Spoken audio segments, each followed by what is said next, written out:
I hate to say I told you so, but the same thing that I told you guys 2 weeks ago has come into play as Warner Brown makes a multi-million dollar move to Mount Pleasant Academy and is being called a Judas by the Jungle Faithful. Jamaica have a lifeline. How about this?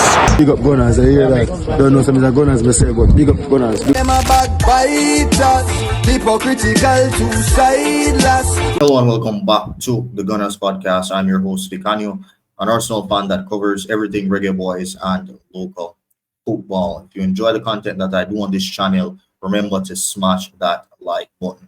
Every single video I do on this channel should get to at least 300 likes, people. So if you enjoy the content, you're someone that watches every video that I post, just hit the like button.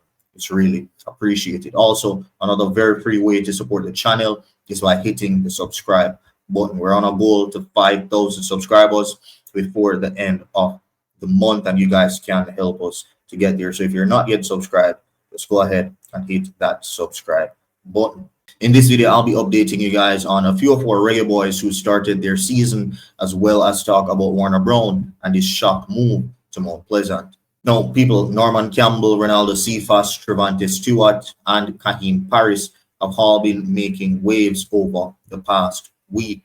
Trevante Stewart made a club record transfer move from Radniki in Serbia to Israeli giants Maccabi Haifa, or Haifa, my bad. In a deal that was worth 1.5 million euros, which is equivalent to about 280 million 500,000 Jamaican dollars. It's a big money move for Trevante Stewart over to Israel, and it's going to be a very good move for him because he will be playing European football. In fact, he made his debut off the bench in a 1-1 draw in a Conference League qualifier. So as you guys should know, once you follow football, Conference League is the third tier of European football after Champions League and Europa League, the trophy that Chelsea won last year. So hopefully his team can qualify for the main rounds of the Conference League, because that's going to be very, very good for his growth, being able to play European football. So big up yourself, Trevante Stewart. I really hope he hits the ground running, because you never know, playing European football, playing in a league that you're going to be scoring a lot of goals, especially if you're starting and playing for one of the best teams. I think it's a very good move for him. Now, in other news, Norman Campbell put in a man of the match performance with a goal and an assist to spearhead his team Randers to a come from behind victory, and that takes him to 1 goal and 1 assist in 2 games so far this season in the Danish top division. And it was a result that put his team up to the top of the table. Now, Randers is a team that is known to always do well in the Danish league, and he's been there for a few seasons now where he's really cemented his spot. They seem to play a 3-5-2 system where he's one of the strikers in that too, and he seems to be thriving. It was a brilliantly taken goal from him. Reggae boy Kahim Paris was also on the score sheet for his team in their 2-0 Europa League Europa Conference League qualifiers game.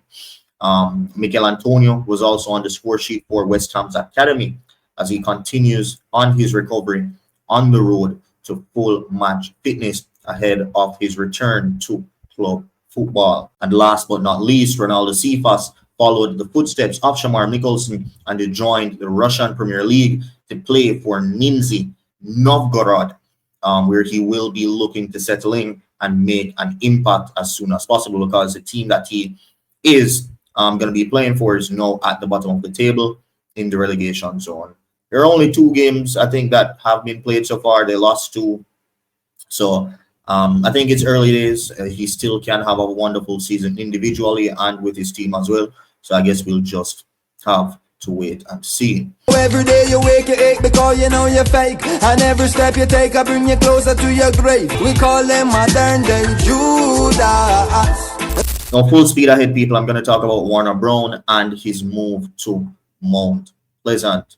The Warner Gardens fans were very livid, calling him Judas, wishing him injuries and a whole host of different things. Now, in response to that, I just simply call those Warner Garden fans that are being like that idiots. Because why did they think, or why did they not think to call him a Judas when he left from being a formerly Tivoli player to become an Arctic Gardens player. Wasn't he a Judas then to Tivoli fans? I think the comments made by the fans are more out of pure disgust for what Mount Pleasant is doing to the Jamaica Premier League. They're buying the best players every season, and they're building this super team that barely wins anything. And so far, they've gotten Racing's Ronaldo Biggs and Warner Brown in this January transfer, not January, this summer transfer window. Last season, they raided Racing and got Raheem Edwards, right, from Racing on deadline day, leaving Racing in shambles, right? Racing did have to find back their season, which they did do. And again, this summer, they are raiding Racing again.